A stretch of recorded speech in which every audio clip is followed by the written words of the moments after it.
नमस्कार दोस्तों। दुनिया को देखने के लिए आंखों की आवश्यकता होती है और उन आंखों को और अच्छे से देखने के लिए लेंस की आवश्यकता होती है। तो अंतर्राष्ट्रीय राजनीति को समझने के लिए, अंतर्राष्ट्रीय संबंध को समझने के लिए हमें अप्रोच की आवश्यकता होती है। यही अप्रोच लेंस का काम करती हैं। दुनिया को कैसे देख रहे हैं हम? क्या दुनिया में लड़ाई हो रही है? क्या दुनिया में हर देश अपनी शक्ति को बढ़ाना चाह रहा है? एक देश अपने पास हथियार, गोला बारूद इकट्ठे कर रहा है, परमाणु बम बना रहा है।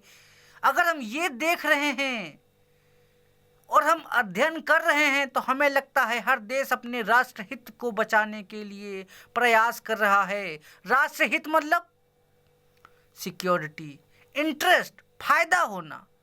हर किसी के बहुत सारे फायदे होते हैं। पैसा कमाना, अपने देश को पैसेवान बनाना, संपत्तिशाली बनाना, ये भी राष्ट्रहित है। सिक्योरिटी करना, ये भी तो सिक्योरिटी है ना। अपने देश की सिक्योरिटी करना, बहुत सारे दूसरे देश की सेना से, गरीबी से, भुखमरी से, आतंकवाद से, विभिन्न प्रकार के मुसीबतों से बचाना। अगर आप इस दृष्टिकोण से दुनिया को देख रहे हैं तो आप रियलिज्म को सपोर्ट करते हैं। लेकिन आप अगर देखते हो दुनिया में कॉरपोरेशन है, दुनिया ट्रेड कर रही है, दुनिया शांति से बातचीत करके विवादों को सुलझा रही है, आपसी अमन भाईचारे का माहौल है चारों तरफ, ये सब आईआर में हो रहा, तो आप आइडियलिज्म या रियलिज्म के हो।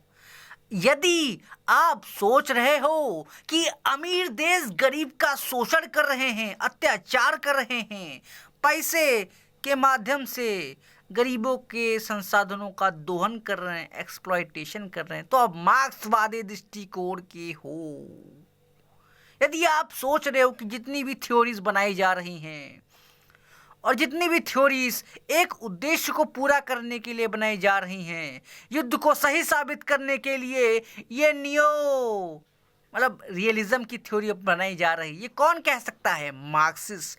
क्रिटिकल अप्रोच, आलोचना करो। हर थ्योरी एक पर्पस के लिए बनाई जाती है। उसका पर्पस क्या है? उस सिस्टम को वैलिड बताना। ये होता है वैलिड कि भैया ये तो नॉर्मल चीज़ है, क्योंकि वो थ्योरी इसीलिए बनाई जा रही है। ये षड्यंत्र है इस थ्योरी के पीछे। ये है थ्योरीज, दुनिया को देखने का तरीका। यदि आप कहते हो दुनिया को हम अपने विचारों से बना रहे हैं, दुनिया अच्छी है, मैंने कल्पना, विचार मेरे मूल्य तय करे, वाह दुनिया अच्छी है, तो इसको बोलते हैं सोशल कंस्ट्रक्शन। हमारे संस्कृति, हमारे विचार, हमारे मूल्य तय कर रहे हैं दुनिया अच्छी है या बेकार है।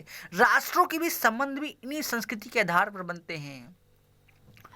अगर अमेरिका की संस्कृति व्यवहारवादी प्रैग्मेटिज्म है तो वो दुनिया को कैप्चर करने जाएगी। क्यों? क्योंकि भैया उसके नॉर्म्स, उसके वैल्यूज, उसके विचार ऐसे हैं। और भारत के साथ जब संबंध करेगी, भारत बुद्ध का देश है, भारत शांति का देश है, ऐसे जो नॉर्म्स, कंडीशंस भारत में बनाए गए हैं भारत के लिए, तो उस आधार पर एक देश दूसरे देश से संबंध बनाते हैं। इसको कहते हैं सोशल कंस्ट्रक्शन। मीडिया हमें जो दिखा रहा है, जो इन्फॉर्मेशन हमारे पास पहुंच रही है, उस आधार पर हम अंतर्राष्ट्रीय व्यवस्था का अध्ययन करते हैं।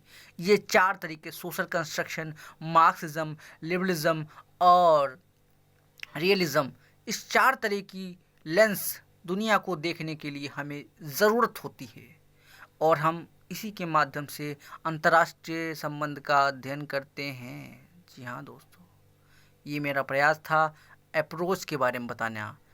ये लेंस है ना, इसकी वजह से लेंस बदलता है, हमारा दृष्टिकोण बदल जाता है। जी हाँ दोस्तों।